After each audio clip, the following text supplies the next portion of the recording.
How about that cigar? How about that cigar? Ladies and gentlemen, welcome to the Drew Estate Cigar Studios for episode 174 of How About That Cigar Live. Thank you so much for watching live on Facebook, live on YouTube. And if you're listening after the fact on the audio podcast, guys, thanks so much for listening to How About That Cigar Live when you drive down the road, when you work out, whatever it is you do, when you listen to your favorite audio podcast. Thank you so much for making us a part of that. And we are here in the Drew Estate Cigar Studios and reminding you about the September 28th Freestyle Live special edition broadcast where Drew Estate will unveil an entirely new premium cigar brand, and the company is giving consumers the ability to experience it before the formal launch in the upcoming Freestyle Live event pack. And these packs are available now at participating retailers. 10,000 of these packs have been prepared, each with an MSRP of $39.99. Every Freestyle Live pack includes 3 unbanded new premium cigars, a 3-cigar case, a cutter with cigar rest, and a Freestyle Live flask. Each pack also includes a QR code, which the purchaser may use to enter a sweepstakes for a chance to win incredible prizes from a pewter ashtray designed by Subculture Studios, a Gibson Les Paul Dark Limited guitar, and a 2022 Black Dodge Charger.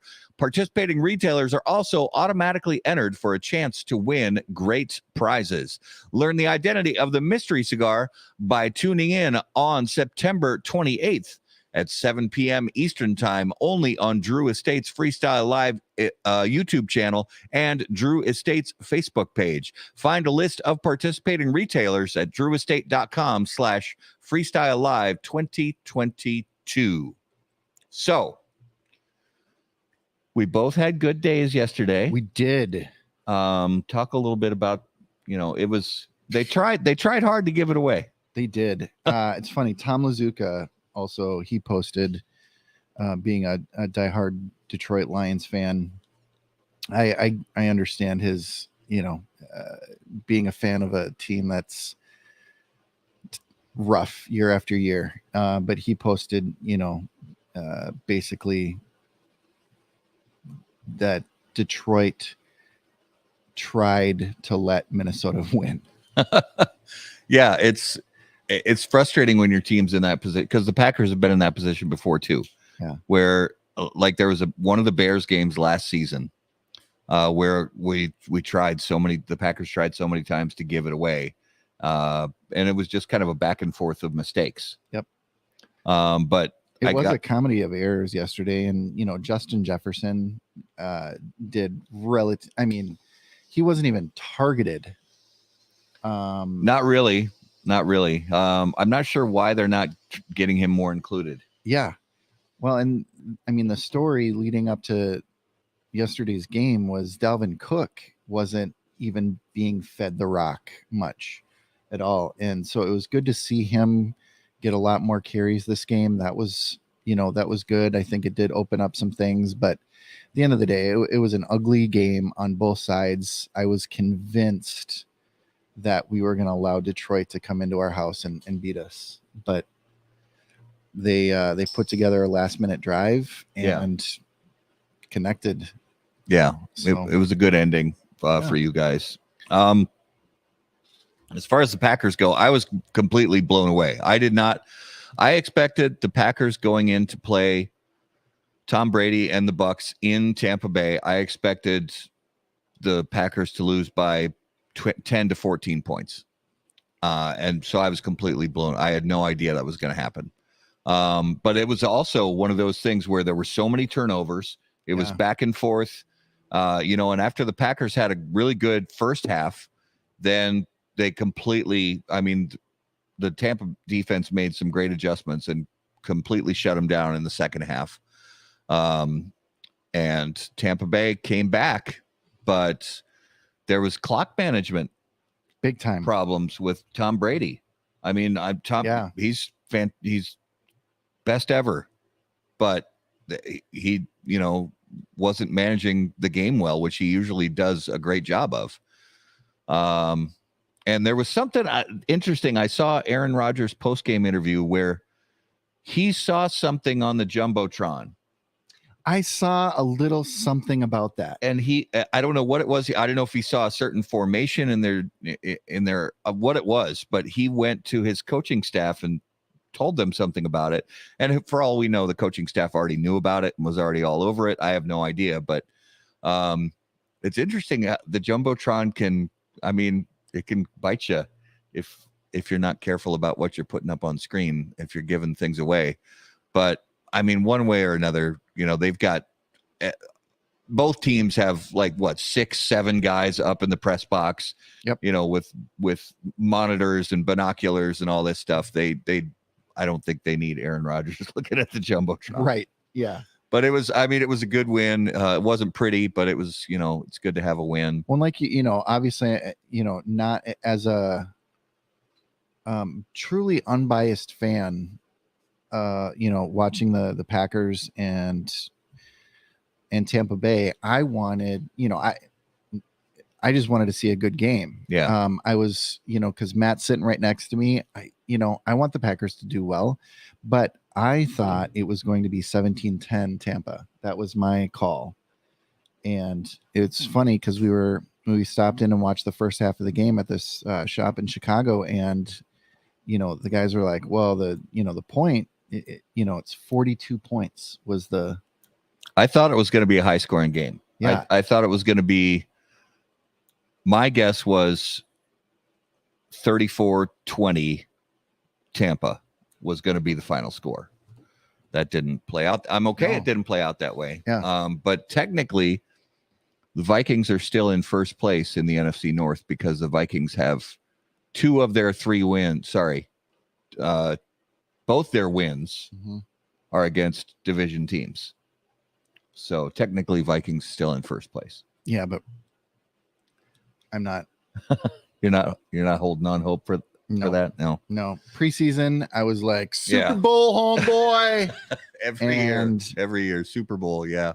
The Twins, there's really nothing to say. Official, as far as I'm aware, officially on paper, the Twins are not 100% mathematically eliminated, but the Twins have 9 games left. And I think, if I'm not mistaken, the Twins have to win 8 of those 9 and 6 of those 9 games are against the White Sox. And I think we have to win all 6 against Chicago and 2 out of the 3 against Detroit. I mean, it's just not going to happen. And nor do I want it to. Yeah. Cause if it happens, then the Twins get a wild card spot, and then the Twins break their own record.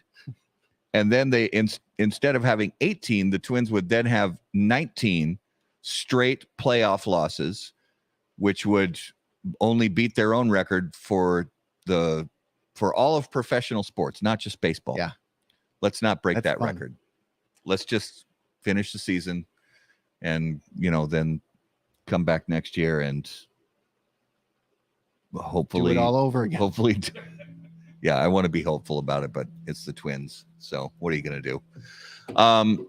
Some quick news to share. Some sad news, unfortunately, Garrett, if you would.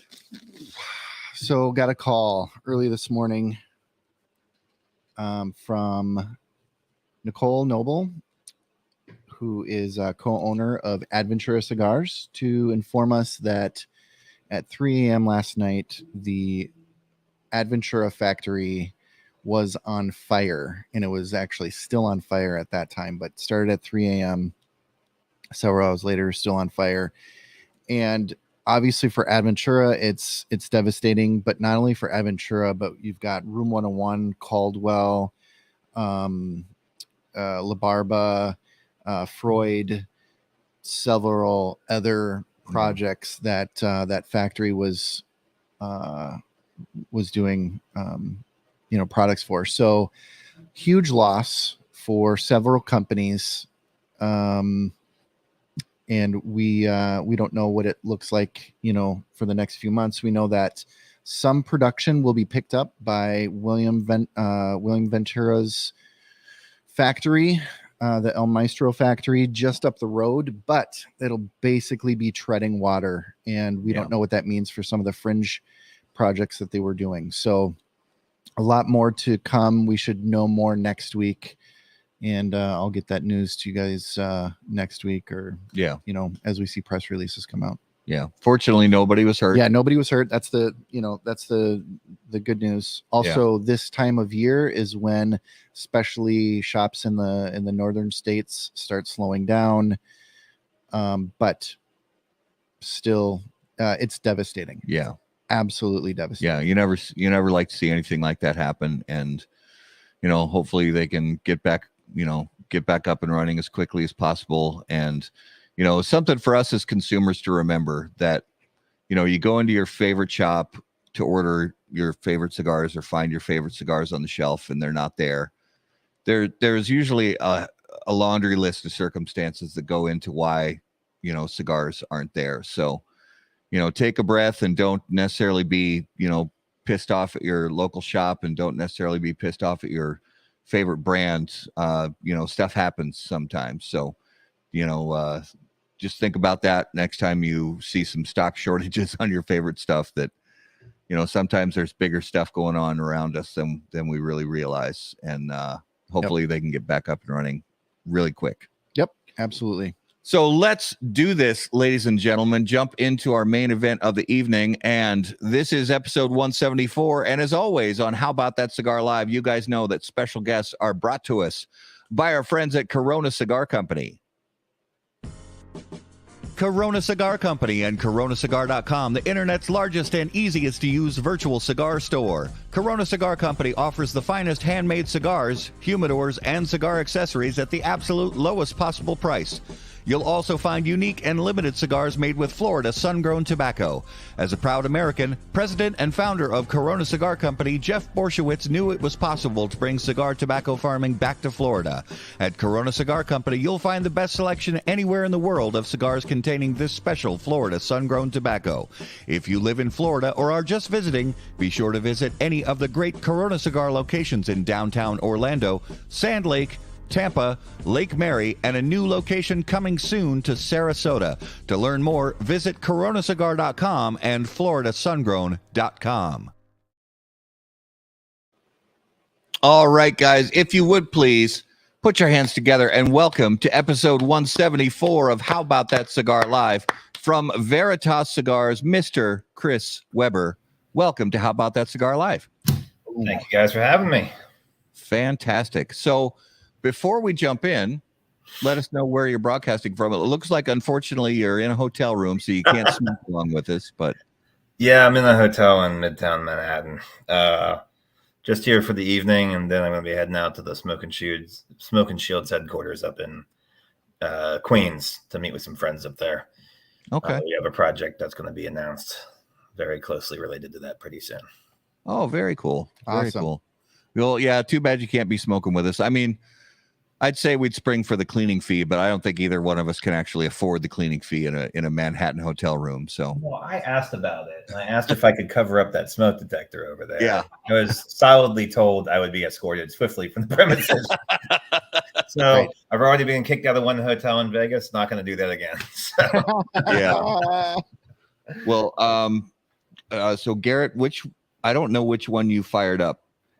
I fired up the Habano. The Habano. Okay, I'm gonna fire up the this beautiful 3 blend, and I'm gonna do it via our Dunbarton Tobacco and Trust toast can. When lighting your cigar, it is important to be patient, pay close attention to detail, and focus on the tobacco. In the same way, Steve Saka brings those same qualities to the ultra premium cigars of Dunbarton Tobacco and Trust. Patience, close attention, and focus on the tobacco are the qualities that Saka and Dunbarton Tobacco and Trust have become known for.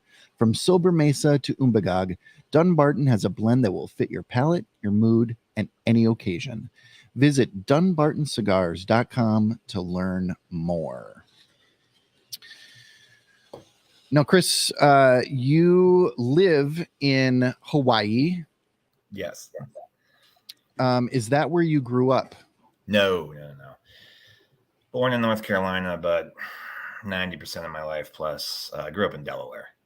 Okay. Small town called Hockessin. My father was an executive over at DuPont.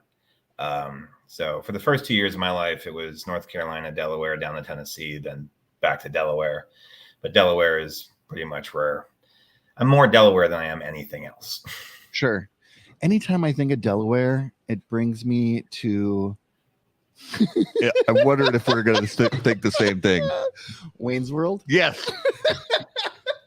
I know that hurts, Chris, I'm sorry. but that's what I think of when I think of Delaware. That is the only Delaware reference I The have. unfortunate truth is that's what most people equate Delaware with as well. Oh, look, I'm in Delaware. Yeah, it's So, sad too because there is so much history. I'm sure in that there's state. a lot of amazing history and wonderful things in Delaware that most of us just are unaware of. Tons and tons. They're boring stuff, though. Yeah. So let's get into your origin story. Sure. I'm going to go a little Wolverine here. Do you remember your first premium cigar?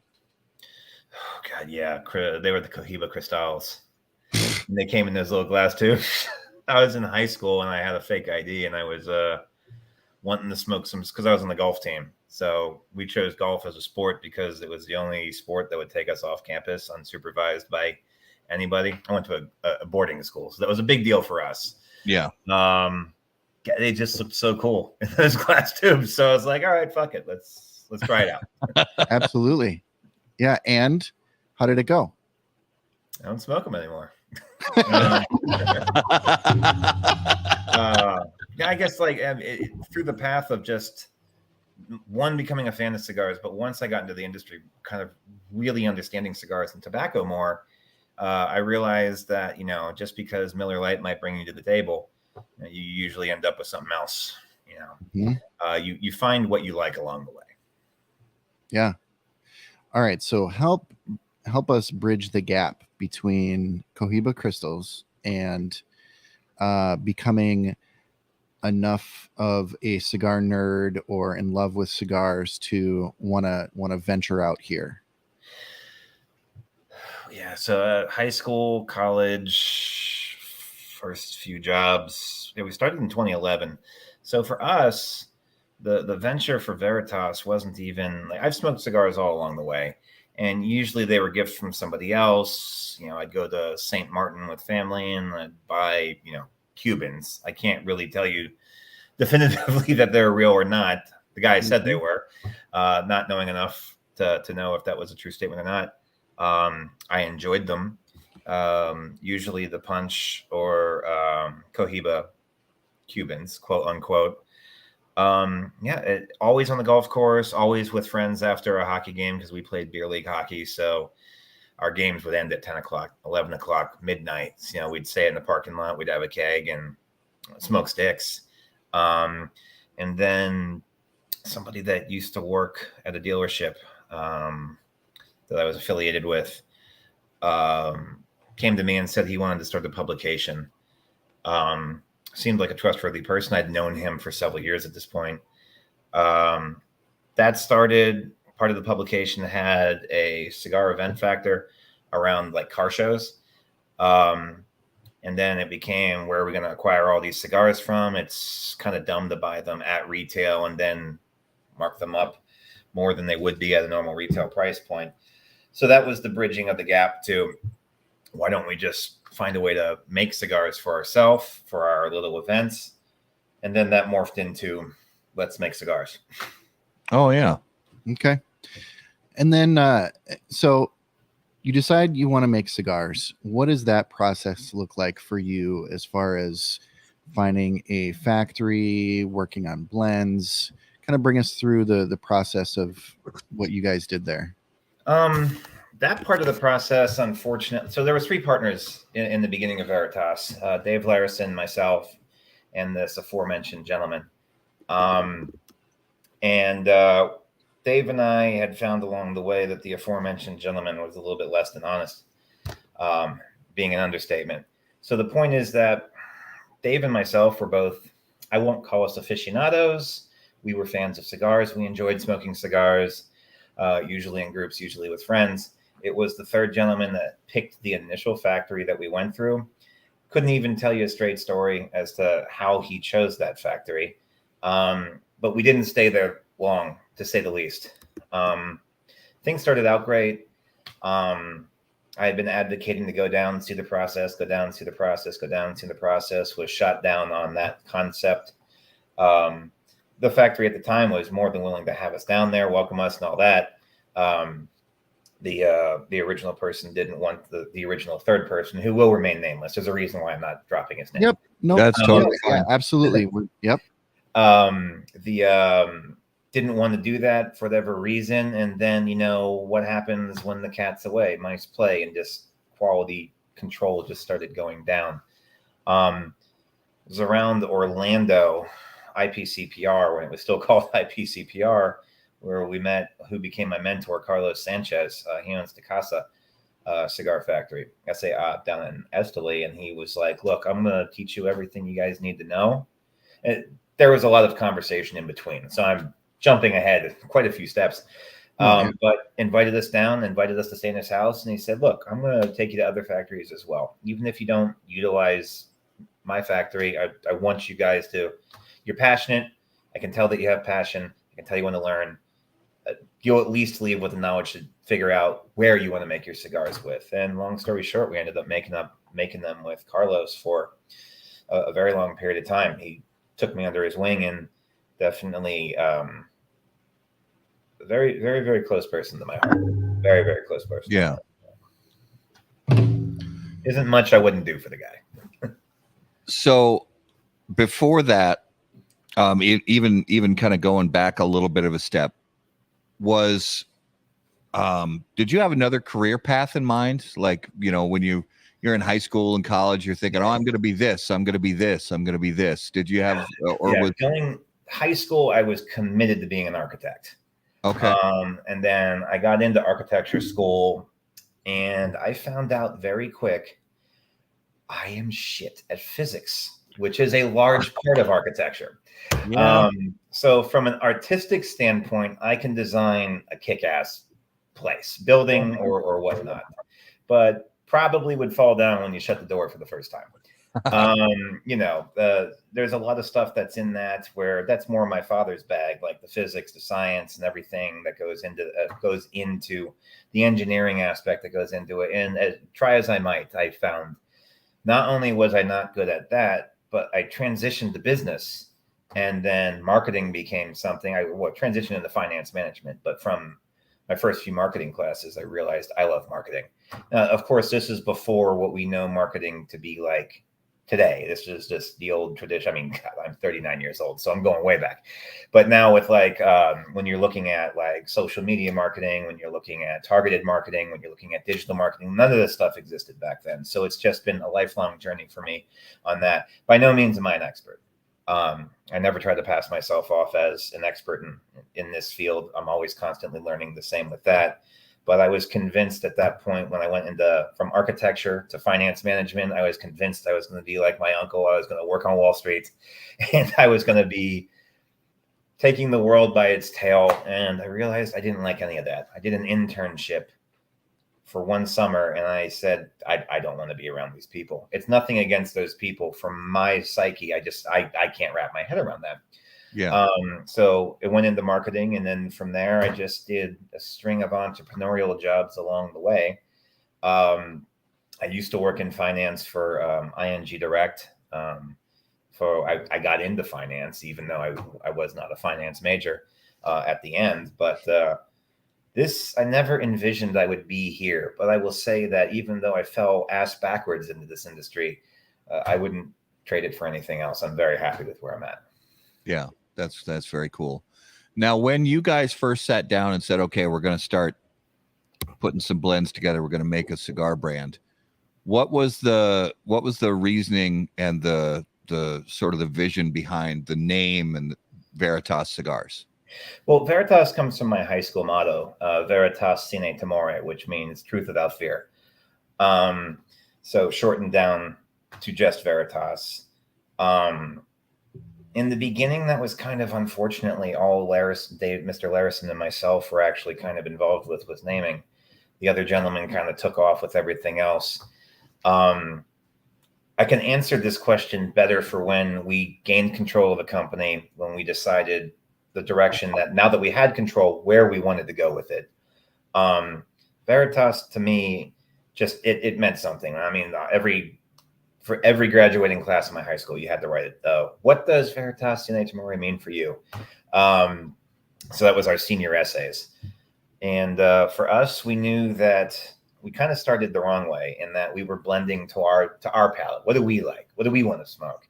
And you realize quickly that in the world of production, whether it be shirts, whether it be beer, whether you be distilling spirits, whether you be a vineyard, just because you go to what you like doesn't always mean that that's necessarily what everybody else is going to like. That's not to say that we didn't hit some home runs.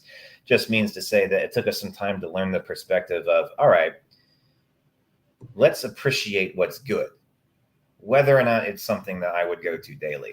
So it was learning these little steps along the way. And that's where Carlos, once he took us under his wing, Carlos is a wealth of knowledge, and he's probably the most unknown, prominent person in the industry that I personally have met. Because he's been around it for 30 years at the time that we met him. But again, he's like the guy that nobody knows, but I guarantee you smoke something that his factory's made. Mm-hmm. Yeah. So being, that you launched and started this in 2011, correct? 2011, yeah. June 10th, 2011, we launched. So between 2011 and 11 years later now, how is the vision and the focus and the goals of Veritas changed? Well, one of the best pieces of advice that I had ever been given was actually from Jose Blanco, which is always be prepared to learn, always be learning. You're never going to know everything. So I would say that what has 11 years brought us, we've been able to kind of drill down and focus more where we want to carve our niche out, whether it be a large percentage of this industry, whether it be a small percentage of this industry, figuring out how we want to brand ourselves, how we want to have the depth that we want to go, not just in portfolio, but in profile, but also figuring out what is that profile? What do we want to be great at? When I first went to Nicaragua, when Carlos first invited us down, it was maybe 2012, possibly 2013. I can't recall. But went down there and I fell in love with the country. The people, very hospitable, hardworking and dedicated. Central American countries I found tend to get a bad rap, and erroneously so. It's easy to make them the butt end of the joke whenever you're in your whatever social circles. But when you're down there and you're realizing these people are just very dedicated to the craft. So that being said, I had known from that point that eventually I wanted us to open up our own factory.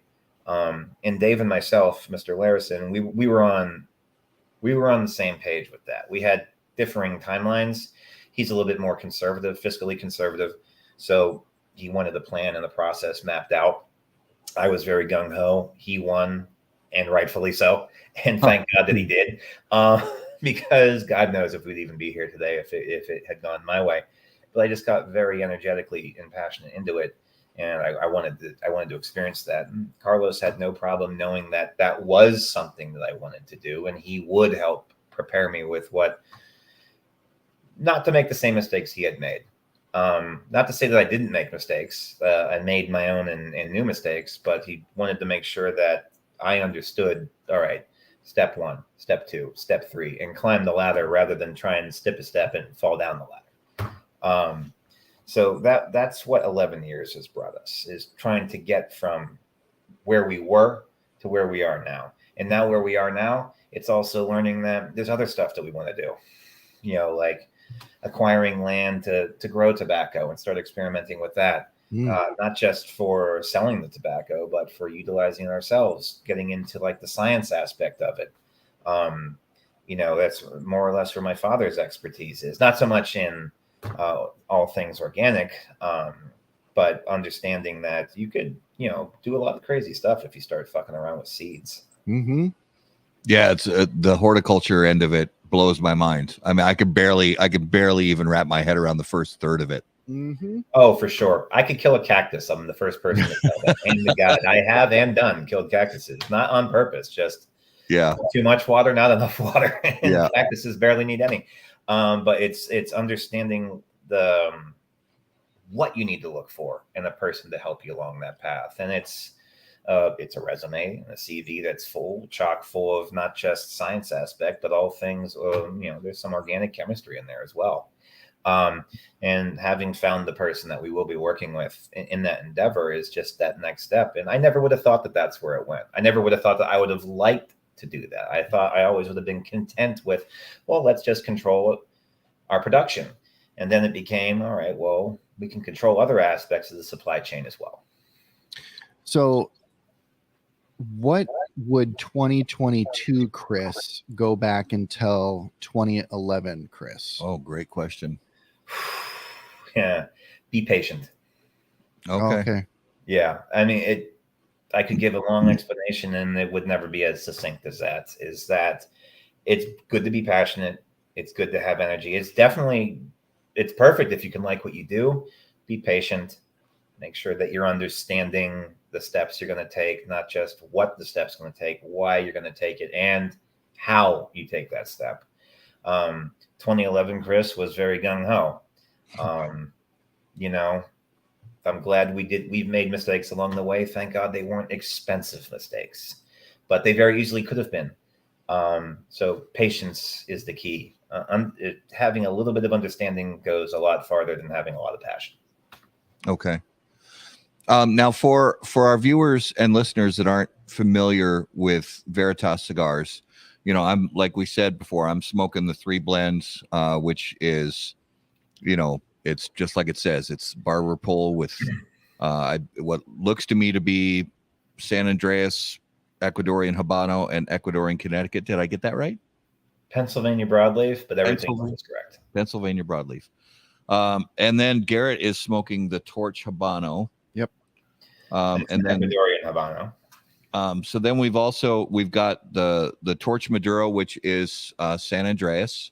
Mm-hmm. And then the Connecticut, is that Ecuadorian grown Connecticut? That is as well. And the interesting part is that the wrappers on the Torch Connecticut and Habano and the wrapper on the 412 are the same wrappers that we use on 3 blends. Oh, okay. So Nice. kind of tied part of that in together. Nice. So for the cigar lovers out there who see your brands out there and want to get to know your brands, kind of as a smoker, what can they expect out of those blends? Give them a little precursor. So we like to be on that medium to medium plus the full, and everything even down to our Connecticut has a little bit of a bite. So 412 is definitely on our full body end of the spectrum. 3 blends would be in that. Torch Connecticut would be on that opposite end, in that probably a good solid medium for as far as Connecticut goes. 3 blends is a cornucopia of flavor that just kind of shows and profiles and showcases what it is that we can do. But we like to be on that more artisanal side of things. So we like to pride ourselves on calling ourselves an artisanal profiled company, in that meaning we focus on quantity over quality. Not to say that that's what other people do, but it's that age-old adage. Quality over quantity.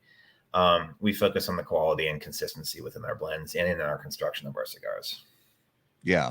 And I'm curious, there's sometimes, and it's really mainly us cigar nerds that really kind of go crazy for it. But, the discussion comes up, Pennsylvania broadleaf versus Connecticut broadleaf. So I'm curious why you chose Pennsylvania instead of Connecticut. Was it a sourcing thing, or was it a taste thing, or was it both? It's far more arbitrary than that. Okay. So 412 is the area code for Pittsburgh, which is where my family is from. Okay. So I wanted to have as much Pennsylvania in the cigar as we possibly could. Literally the reason why. I love it. And when Carlos heard me say that, he went right over, called in a huge favor, and got us, which I can't say it, but the guy's one of the more prominent growers down there. But he got us Pennsylvania broadleaf, and there's Pennsylvania filler, some Pennsylvania Viso. We experimented with Pennsylvania Ligero. It didn't take it where I wanted it to go, so it is Ligero Esteli. but that was the reason for that. I have nothing against Connecticut broadleaf personally. For us, it's been harder to source in that we're on the low end of the totem pole as far as factories go. We're one of the smaller factories in Esteli. We're growing, but we're by no means, pick a name, that everybody knows. So it's kind of equally as difficult to source both Pennsylvania and Connecticut broadleaf. We don't have a blend with Connecticut broadleaf yet. It's not to say that we would never use it, and I'm not adverse to using it. But what I like about broadleaf is like the depth and the earthiness, the toothiness that comes along in that wrapper. And it allows me, at least, when I screw around with stuff at the factory level, to get, because I'm a full body guy and I like full spice. So I like full body, I like full flavor, and I like a lot of spice that goes behind it. So you can get really kinky with the binder and filler combinations. In that broadleaf, I find almost, it doesn't dull it, it doesn't mute it, but it ties everything together so that you're not just burning out your palate. It's like putting caramel on a habanero pepper. You can enjoy it. Yeah. I like that. Kinky. I like that a lot. We have fun. Absolutely. What about, how are things going as far as coverage in shops? How many shops are you in the US? And have you dabbled at all in outside of the US? Like I told Garrett at the PCA, I think it was, we're still in that like 80 to 90 range nationwide. We have dabbled in the foreign market, and we're probably going stronger into that now than we ever have before. We found the appropriate person to be kind of our front man over in Europe.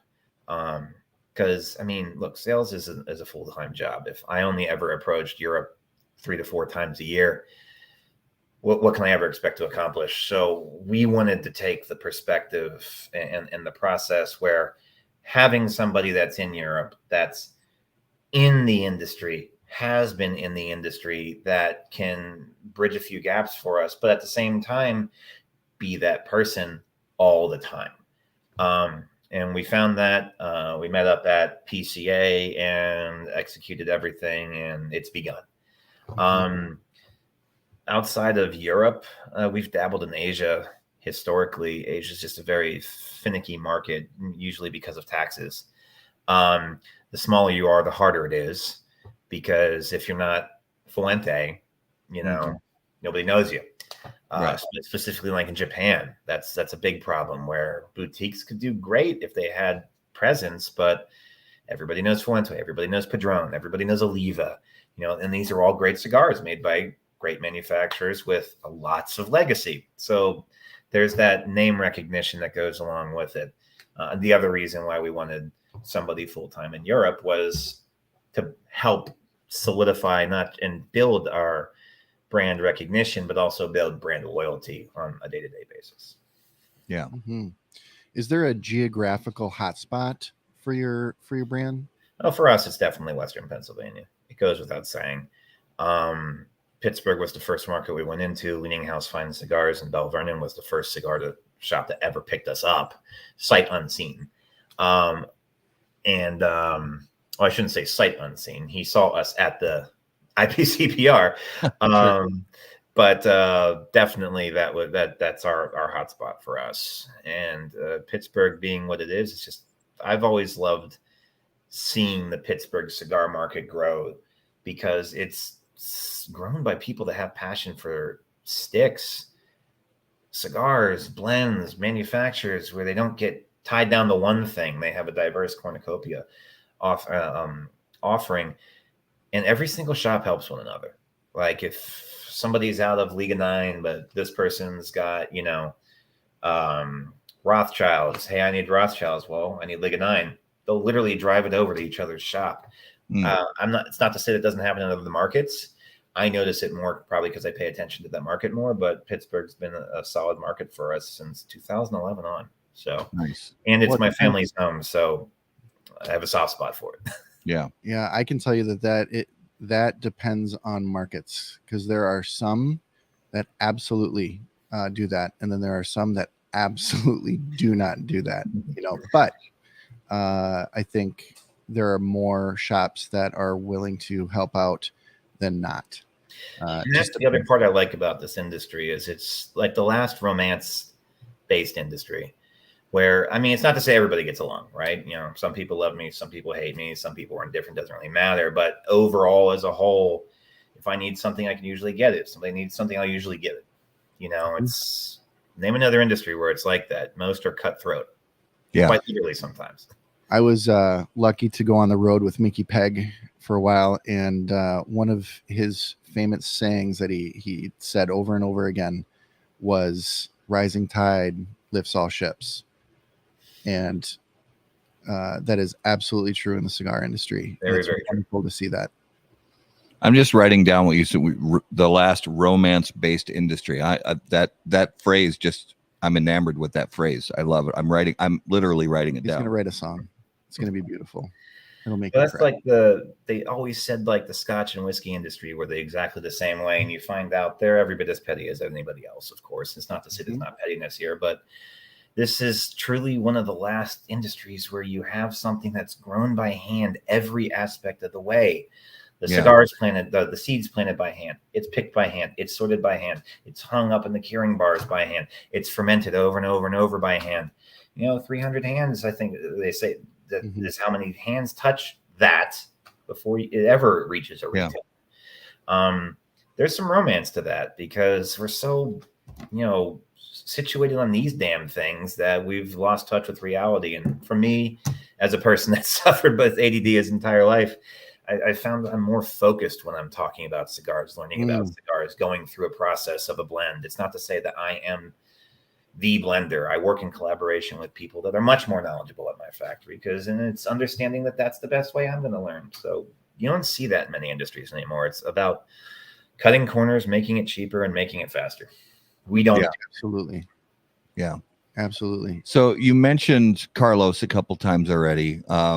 And when there's so much mentorship in this, that's another part that I love about this industry. There's a lot of mentorship. You hear from everybody across the industry, from people who have massive legacy brands who talk about their mentors all the time, to people who have smaller brands like yourself that talk about their mentors. So aside from Carlos, can you give us a couple other names of people who have mentored you, either in cigars or the business aspect even? One of the best salesmen I've ever met in my life, who I'm happy to still call a friend to this day, was at that same dealership where I met the other gentleman. Earl Main taught me a lot about it's not a sale. This isn't sales. This is client relations. This is consumer relations. It's truly relationship management. It's you get in what you take out what you put in.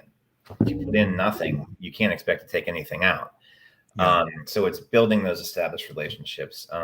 Jonathan Drew has, fortunately, talk about a guy that came from there and boom, just shot off the fucking chart when it came to just growth with a brand. He's been able to be somebody that if I needed some advice, and there's been some hard times along the way for us where, I'll be honest, sometimes we just kept beating our heads against the wall and wondering, all right, what the hell are we doing wrong? I know Einstein's definition of insanity, but what do I change? It's not that he said, well, do this. It's just sometimes the conversations you need to hear from somebody that's been there. Yeah. And it's not just been there, but overcame every aspect of obstacle we can possibly think of. When we worked with James Brown over at Black Label, I really appreciated taking what I learned from Carlos, but then seeing how somebody like him approached the entire process to just blends. He's the broadleaf king for a reason. The guy's got the fucking Midas touch with broadleaf. I love it. Being able to learn from people like that. So, if I was to pick the top three in this industry, that I would say, look, Carlos would be one. Eric Espinosa and Jonathan Drew would be a tie for, well, I guess it would tie for second, but I guess you would technically call that three.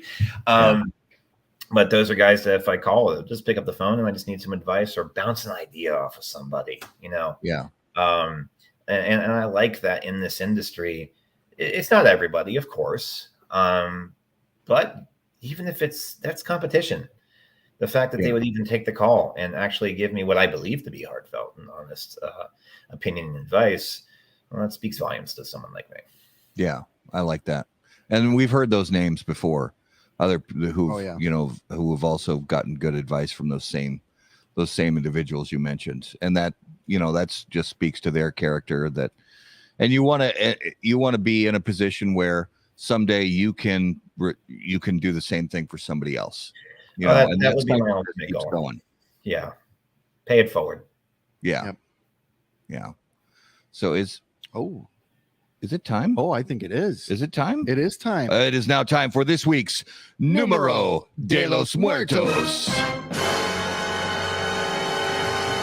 And as always, Numero de los Muertos brought to us by our friends at Smoke Inn.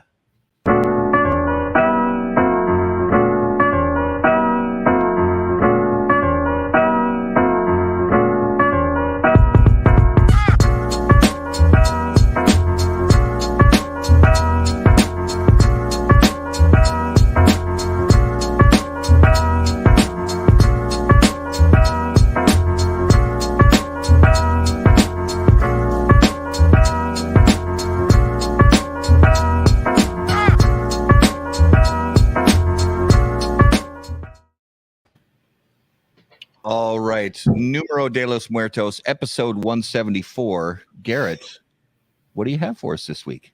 Well, we're going story. Ooh, story time. Yeah. I wish I had like a little cutesy music to play for story time, but I don't. So we'll that's get all on right. that. Yeah. So this week is going to be fun. In 1911, a 63-year-old Tennessee man died because he did this. So specific. Wow, this one's different. All right, so Chris, you and I are going to play 20 questions along with our viewers in the comments to see if we can. So in 1911, yes, a Tennessee man died doing this. Yep. So we have to name the activity. Correct. One guy. Correct. Tennessee, 1911.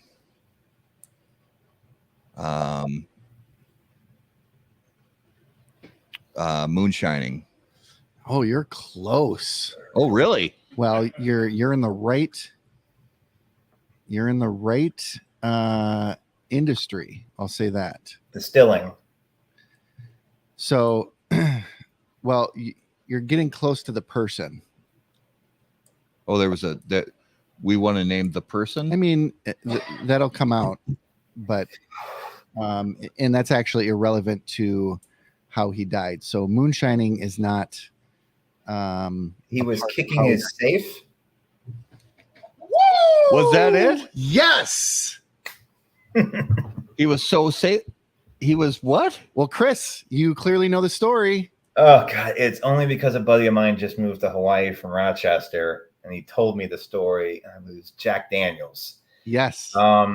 Kicked his safe because he couldn't get the door shut. Yeah. And when he kicked his safe, I want to say he broke his foot or something. It caught gangrene. He never treated it, and he died of gangrene, like blood. Yeah. Yeah. That is That's accurate. how Jack Daniels died. That's exactly right. And I had never heard that story. Holy shit. And I read that this week. And wow. And I love that you knew the story. So that is I just heard the story like 3 weeks ago for the first time ever. It was very interesting. You figure because they say Jack Daniels died from a safe, but it's not really from a safe. It was it was gangrene. It's a very romantic story about the entire process of exactly what happened. And he wasn't even supposed to be there that day. It was because the guy who was like his second in command was late. Right. Yeah. Oh my gosh. Yeah. So he broke his toe. He got gangrene. Yep. He never got it treated. Yeah. Never said it. And gangrene just took him. Yeah. Yeah. I had to Google that one after the fact to see if it was bullshit. And it was complete fact. Yeah. Wow. And to answer your question, Tom, no, not a record. That record goes to Rob Gagne from Bovida. Yeah, still, Rob Gagne gave the correct answer almost before the last word of the question came out of Garrett's mouth. Yeah. And it was a total guess, by the way. It was a blind guess that Rob threw out, and it, boom, it was so. But Chris, that was close. Yeah. Close is good. Wow. Absolutely.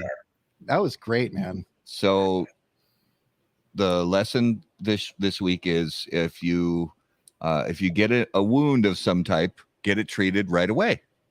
Exactly. There you go. So that was, I love it. That was this week's Numero de los Muertos. All right, so let's jump into the lightning round brought to us by our friends at J.C. Newman Cigar Company. They are America's oldest family-owned premium cigar maker, creators of the popular Brick House, Perla Del Mar, Diamond Crown, and the American. J.C. Newman Cigar Company operates out of their 112-year-old El Reloj cigar factory in historic Cigar City, Tampa, Florida. For more information on their cigars or their visitor experience, please visit jcnewman.com. All right. So, Chris, if you could hear the thoughts of one living person for 10 minutes, who would it be and why? Bill Burr. Oh! Guy, he just has a straight line to my funny bone. He seems like a sociopath. And I love it. I love every minute of it. I love that guy. Bro. And he's the comedians that I love the most are the ones who will make fun of anybody.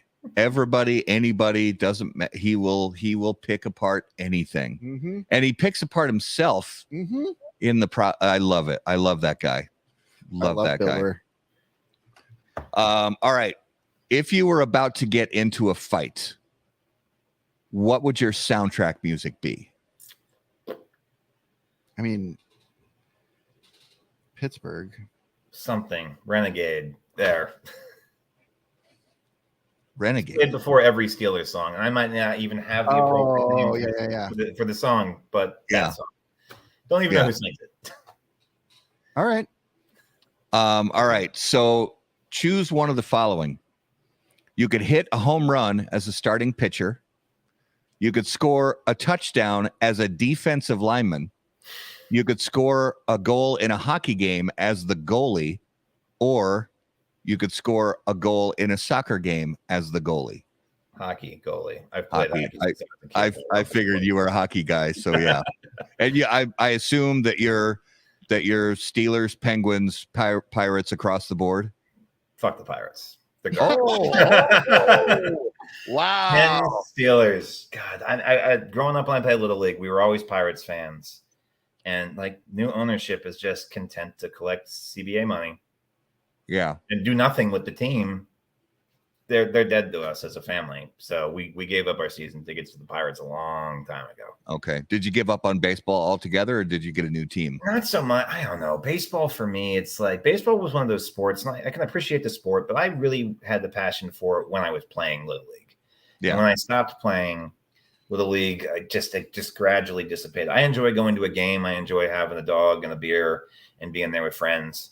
But just sitting there and watching a game, thank God PNC Park has pool tables and a whole bunch of like an arcade inside the stadium.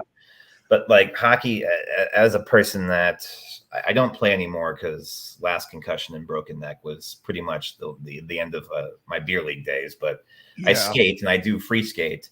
But hockey is just, for me, I could sit there and I don't even have to be at a Pens game. It's just there's something about smelling the ice for me and just the action, constant, nonstop. Yeah. So, Pens, I'll never give up my tickets. Steelers, I'll never give up my tickets, even though they suck balls this year. Well, every team does from time to time. Oh, yeah. So, well, the unfortunate part is we had to lose in Cleveland abysmally. that was a very sad, depressing Thursday night. Yeah. All right, Chris. the zombies are coming. You get to choose 3 industry people to be on your zombie apocalypse survival team. Who are your 3 people in the industry? in the industry? Carlos, he's he's an accomplished hunter and fisherman. So hunter-gatherer, we're good there. There you go. Yep. AJ, because he's a farmer. Love it. And an amazing farmer at that. Oh, I think it'd be cool hanging out with Eric too. I'd see Eric Espinosa just for conversation. Yeah.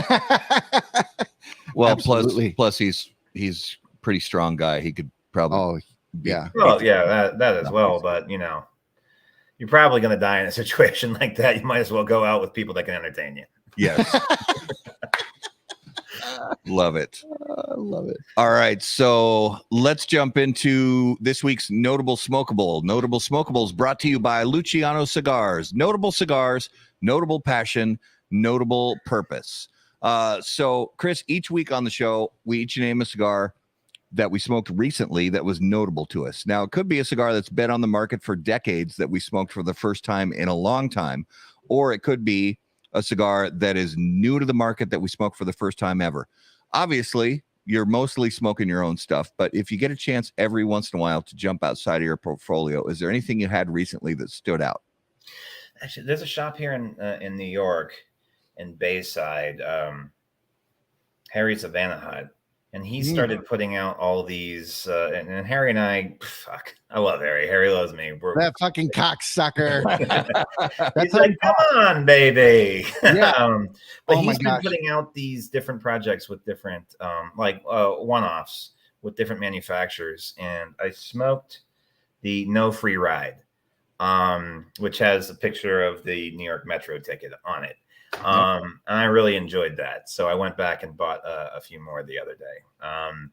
But if I was to choose a manufacturer that I've been having something of recently, I've always been an Illusion fan. So my humidor always has at least a box of something there. And it was the 33s, which is, I realize doesn't necessarily hit my profile, but that Vitola, that size, just something really close to my heart on that one. Yeah. So whenever I see a box of those anywhere in any store, I buy the entire box, regardless of how many are left, because it's just so damn hard to find. But you know, Dion's one of those guys I look up to.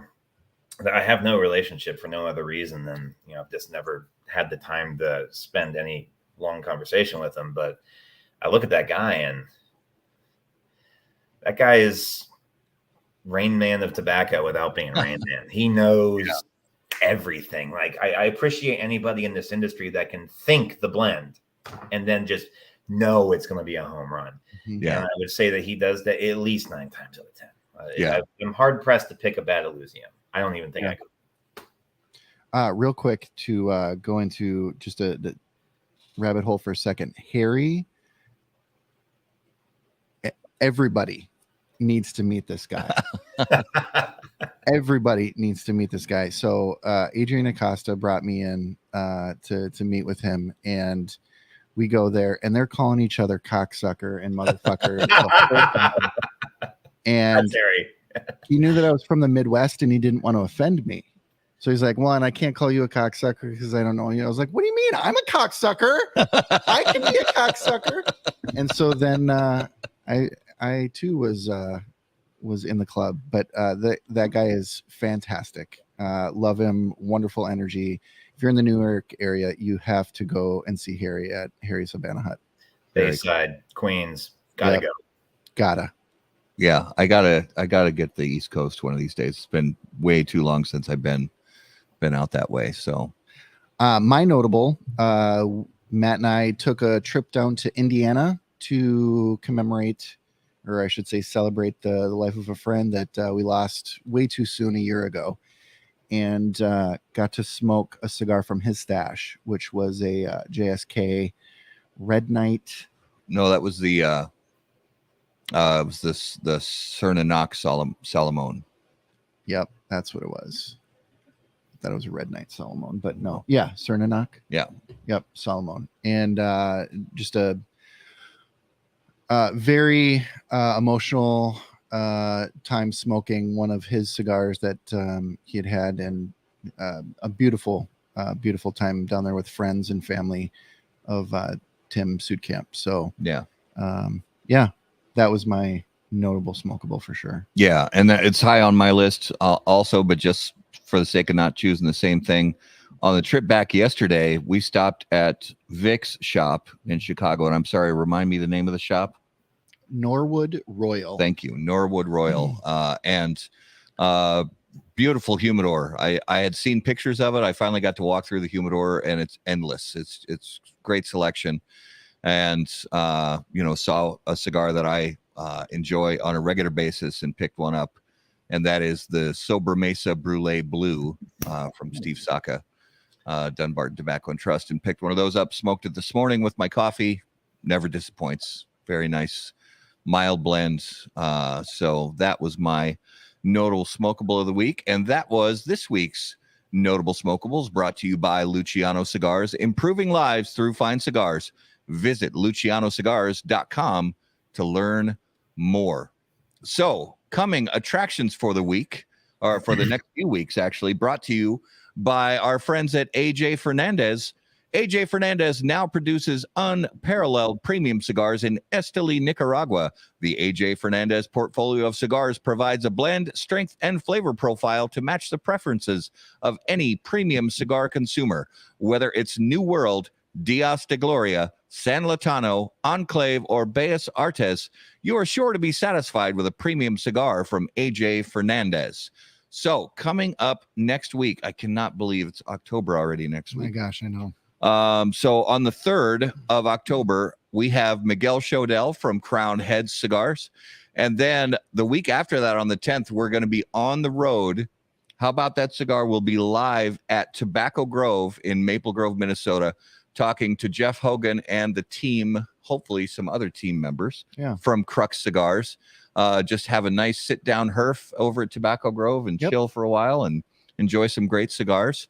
So we're looking forward to that. Always love visiting with those guys. So, Chris, if you would please give our viewers and listeners an idea, where is the best place for them to, first of all, find out where they can buy your cigars and then follow you guys on social media, stuff like that? As far as our website, we're currently, adding and retrofitting out our shop list. So that's a work in progress. Unfortunately, it's taking us much longer than we've ever wanted it to do. But, being busy is better than not. Yes. So VeritasCigars.com is the website. Veritas Cigars is our Instagram as well. Constantly posting there, interacting with anybody that messages us. It's either myself or Joe, our social media manager. One of the best places, and I always give them a shout out whenever I'm on something like this, is Dave Pushkavitz over at Leaning House Fine Cigars in Bell Vernon, Pennsylvania. He supported us from day one, carries everything, and he ships. He's not the only one, but, Pittsburgh holds a place in my heart, and I always remember the first guy that ever, gave us our first dollar, and that's Dave, and I'll forever be grateful for that. Yeah, fantastic. Awesome. Well, Chris, man, thank you so much for spending time with us tonight and teaching us about your brand. Of course. It's you're 11 years in, but man, we're excited for what you have going on and excited for the future and look forward to talking to you again. Oh, of course. I appreciate it. We got a lot of stuff in the works. Factory's constantly expanding. I mean, pay attention. We'll be here. We might not have something that fits your palate, but it's always going to be fun to meet you guys along the road and talk when we're out and about. Absolutely. Awesome. Thank you, Chris. Thanks, Chris. So for our viewers and listeners, guys, thank you so much for watching again tonight on episode 174. Thanks for being with us on YouTube. If you're on YouTube right now, click the big, beautiful red subscribe button, if you would, please, and leave a comment on the video. If you're on Facebook, make sure to click on the like button on the Facebook page and follow us so you don't miss any new content. If you guys have questions for us, you can email us right on the website, howaboutthatcigar.com. Find us on all your favorite audio podcast platforms. And of course, also, and follow us on all social media at HBT Cigar. And of course, until we see you guys next time, burn cigars, not bridges. thanks guys. Thanks, everybody.